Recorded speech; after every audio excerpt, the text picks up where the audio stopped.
Hey folks, it's Chuck Holton here. Thanks for watching the Hot Zone. I'm on vacation this week, and I just realized I didn't tell anybody I was leaving. I was going on vacation, so I thought I'd better at least let you know so you don't think that I just dropped off the face of the earth. Taking a couple weeks off here in West Virginia at my lodge, the farm out here, and doing the things that I enjoy doing most on vacation, which is not answering my phone, not going indoors, and puttering around the farm like any old man worth his salt. So that's what I've been doing for the last few days, and I'll continue for the next couple of weeks. So don't expect to hear a lot from me. My idea of a vacation is uh, a week without power, where nobody can call me. A week at my house. So I'm gonna stay here for a couple of weeks, and I've got a couple of things that I want to talk about the recruiting challenges the military is facing, and maybe make some commentary about Ukraine also, because that's kind of an issue. But I just wanted to, I was thinking about it. We just had a family reunion here, and these young people. Um, we have about 40 people come every other year and stay at the farm for 4 or 5 days together. Just have a great time. I mean, we've been doing this for like 12 years, and it's just fantastic. It's that most of the kids that started coming here when they were little have grown up now and are starting to come with their own spouses. And by the next time we have one of these, we're going to have some of our grandkids here. So we just enjoy that so much. It's so nice. Um, the older people that are here, we come from all over the country, and a lot of people really don't know each other that well. We're all extended family. This is on my wife's side, so but a lot of people, the newer folks and the in-law kids that are coming, they don't know the older folks. They don't know the stories of the people that are here. And so I noticed a couple times during this reunion, getting questions from younger people about me, like, well, what do you do for a living? And I realized they don't even know what I do for a living. They don't even know anything really about me. So I thought, there's probably a lot of people, and my kids especially, who don't know a lot of the stories of the places that I've been and the things that been able to do over 20 years as a war correspondent. So I thought I would just take a minute and tell you a story, and maybe I'll do this from time to time as kind of a bonus or something. Just tell a story of something that happened to me in my career before I had the podcast. If you look back on the previous episodes of this podcast, it's been going on now for about 3 years. You'll see times when I was attacked on the border of Venezuela. You'll see times when I got shot at in Syria. You'll get stories like that I was making the podcast, so you heard it almost in real time. But there are lots and lots of things that I've been able to do over the course of my career that happened before the podcast started that are pretty good stories. And so I'll just tell you one right now about a time that I went to Congo. This is DR Congo in Central Africa. And I had just come from Ethiopia on a different shoot. This is a CBN trip. And I flew to Congo. I got there, was sick, didn't feel good at all. But you couldn't fly into Congo, Goma, where I was going. So you had to fly into Kigali, Rwanda, next door, which it's a several-hour taxi ride from Kigali down to Goma, the border. So I normally, as a hard and fast rule, I never take an offered taxi. Because if somebody, it's a good way to get kidnapped. There are a lot of times when people will be a fake taxi. They might have somehow found out you were coming, And so they, will be waiting for you there. And when you walk out of the airport, they say taxi. And if you get in with them, you might not end up where you want to go. So I never take an offered taxi. This time I walked out of the airport and I just kind of fell into the first taxi I saw and said, take me to Goma. And the guy said, okay, and drove off. And I fell asleep and slept for like the whole trip. Like he could have taken me anywhere. He could have robbed me blind, but was not in very good shape. So I got to Goma, and I had been calling. I didn't know anybody in Goma, but I had a friend who had been there once, and I'd called him and asked him if he knew of anybody I could use for a fixer and a translator, a driver, things like that. And he gave me a guy's name. So I had called this guy, and the guy had agreed to help me out.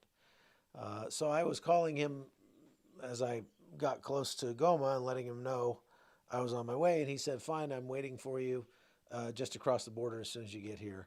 And I'll take you to a place, give you a place to stay and everything.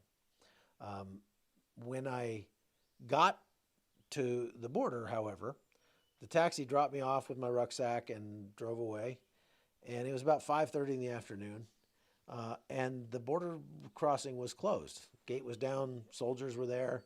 And there's like a no man's land of a couple hundred yards before the other side. And I was like, oh man, I got here too late. So I called the guy and said, I can't make it over there. I don't know what to do. I'm not going to make it because the border's closed. And he said, oh, it's no big deal. Just cross across anyway. And I said, there's soldiers here. They got the gates closed. I mean, I'm not going to. He said, look, I've been waiting for you all day long. I'm here. I've got everything taken care of. It's not a big deal. Just walk across. And I'm 200 yards away. I'll meet you on the other side. And I said, oh, man. So there wasn't really any place for me to stay in Goma. I mean, on the Rwanda side. It's right on the shores of this big lake, and there wasn't a lot there. So I was like, oh, and so I texted Connie and I said, I'm crossing illegally into Congo, pray, and put my rucksack on and just started humping right down the road to cross the border. And I walked right past the soldiers and was like, hey, how you doing? Acted like I knew where I was going. That'll get you a long way, as acting like you know where you're going.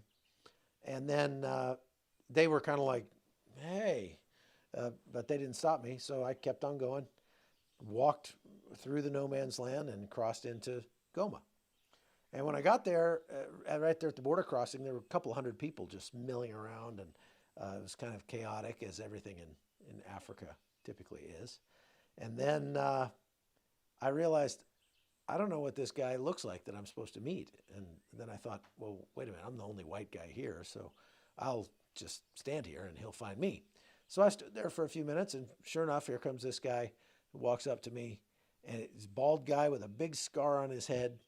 And he walks up to me and he says, are you Norwegian? And that kind of surprised me. I wasn't expecting that question.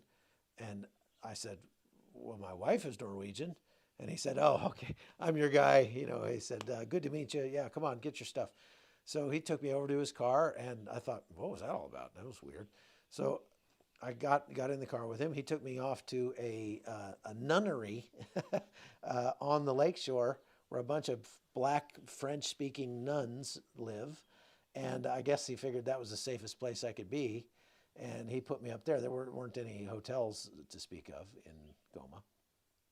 So I stayed at this nunnery, and the nuns kind of kept to themselves. The next morning, they brought me breakfast, or they brought me down to a place where they brought breakfast. And they set a pot of hot water, like one of those thermos kind of things. You push the button and pour the hot water. And when I pushed the button, like 15 cockroaches came running out of the water carafe, and I was like, yeah! I don't like cockroaches at all. Cockroaches are not cool. And so I sort of lost my appetite there. The guy came and picked me up a little while later, and I had been afraid to turn on the lights in my hotel, or well, whatever, my room, because it faced the lake, And when I got there, it was still light. The sun was just going down. And I saw these boats full of armed black guys. I don't know, armed Congolese. I don't know if they were soldiers or police or militia or bandits or what, but they were zooming along out on the lake. And I thought, maybe it would be good if they didn't know I was here. So I never turned the lights on in my room. I just sort of hid out in there the whole time I was there. The guy that I was with, it was a Saturday when he picked me up, and he had said, "Hey, do you want to come to church with me tomorrow?" And I said, "Yeah, sure. Oh, I'd love to." And so he came the next morning, picked me up, drove me to church. We walk into this church, and it's like 800 people jumping up and down, screaming and shouting and singing and dancing and everything. And I was like, wow, this is awesome. So I kind of went to take a seat in the back so I could just sort of watch. And the guy kind of looked at me and said, "What are you doing?" "No, you're preaching." And I was like, "What?" And he said, "No, you're preaching." And so he took me right up to the front on the stage and put me up there.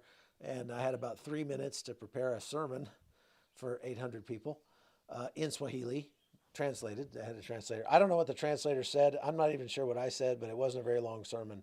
And he probably just told everybody to clap and cheer, because they did a lot of clapping and cheering whenever I said whatever I said, anything. They just clapped and cheered. Very interesting time there. Really enjoyed the church service, and it made some good contacts with the pastor and everybody that I used to get interviews and get access to things later as I was there. Then for lunch, I said, "Hey, you want to go out and get some lunch at a restaurant or anything?" He said, "Restaurant?" I said, "Yeah." He said, "We have a restaurant." I said, "You mean there's only one restaurant in Goma?" He said, "We have only one restaurant you would want to go to." So I said, "Okay, well, let's go there."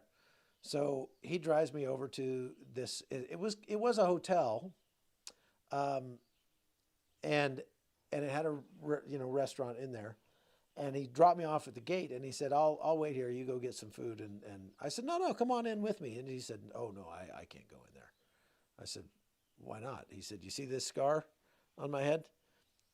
The people that gave it to me are in there." I said, "The owners of the restaurant?" He said, "No."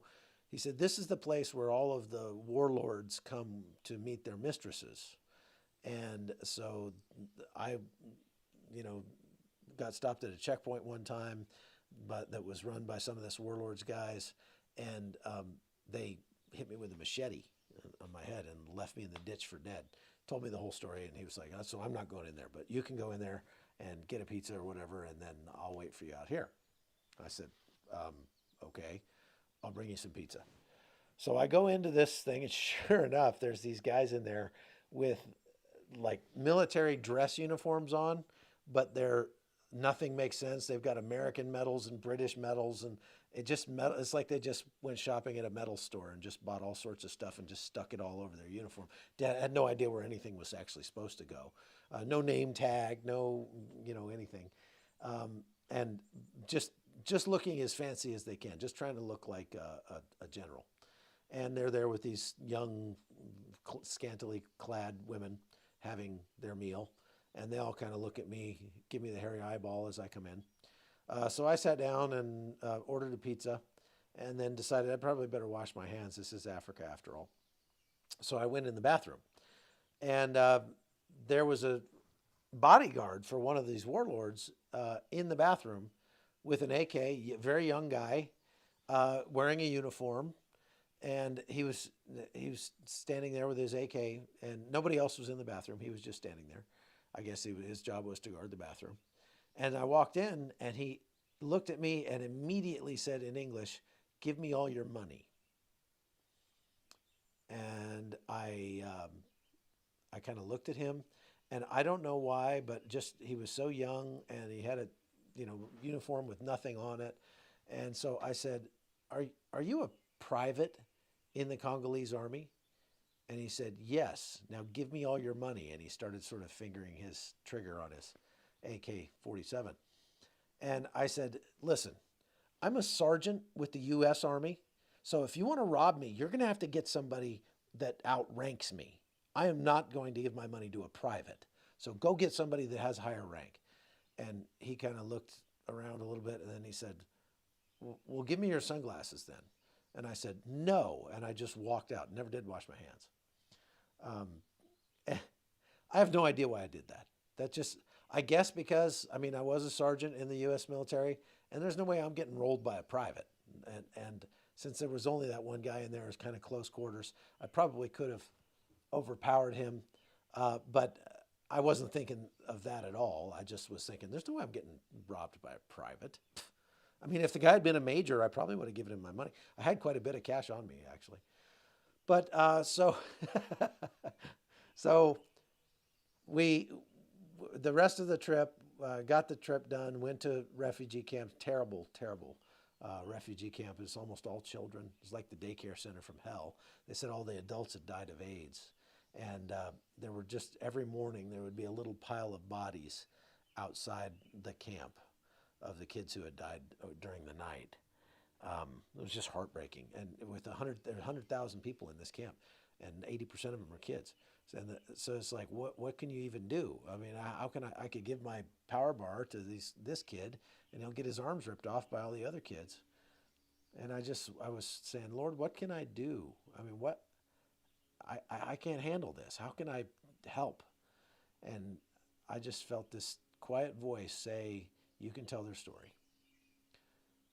And I realized that's the best I can do. That's the most I can do in a situation like that, is I can tell their story to the world, and then maybe the world can do something to help them. So 4 days later, I go with my driver, and he takes me back to the border crossing. And he says, okay, you're going to walk across and catch a bus and then go back to Kigali. And I said, well, thank you very much. And he said, well, give my best to your family back in Norway. And I said, why do you keep talking about Norway? I'm an American. I'm from the United States. And his eyes got real big, and he said, what? He said, I was supposed to pick up a Norwegian guy. So hopefully the Norwegian guy got picked up by the guy that I was supposed to be with, and I was just with the wrong guy for 4 days. So I walked back out to the border crossing, and then I realized, wait a minute, I never got my passport stamped when I came into Congo, so how am I going to get out of here? And this is going to be bad. So I go to the border checkpoint, and I walk in. The lady takes my passport and looks at it, and she looks at me, and she looks at my passport, and she looks at me, and I'm like, oh, no. And she says, open your bag. So I put my bag on the table. I open it up. She rifles through my bag. Now I've got, $15,000 worth of camera gear in my bag, and batteries, and a lot of expensive stuff in there. And she's going through there, and I'm thinking, this is going to be expensive. And then all of a sudden she reaches in and she pulls out a Snickers bar, and she looks at me, gives me this look, and goes like that. And I went like that, and kind of said, go ahead. And so she put the Snickers bar in her pocket and zipped up my bag and said, thank you very much. Have a nice day. So I got out of Congo without a passport stamp, but it cost me a Snickers bar, and made it back to Rwanda, went back to the airport, and went home. So that's my story of my trip to Congo. This is back in about 2011, or I think 2011, something like that. Amazing trip. And there we go. So I hope you liked the story.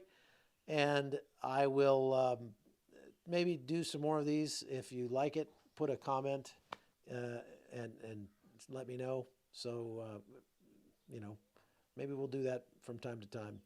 And I do actually have video of all this, but I'm in West Virginia. The video is all in Panama, so I can't put a whole lot of video on this to show you. But I hope you enjoyed it, and thanks for watching. I'm Chuck Holton. We'll see you later.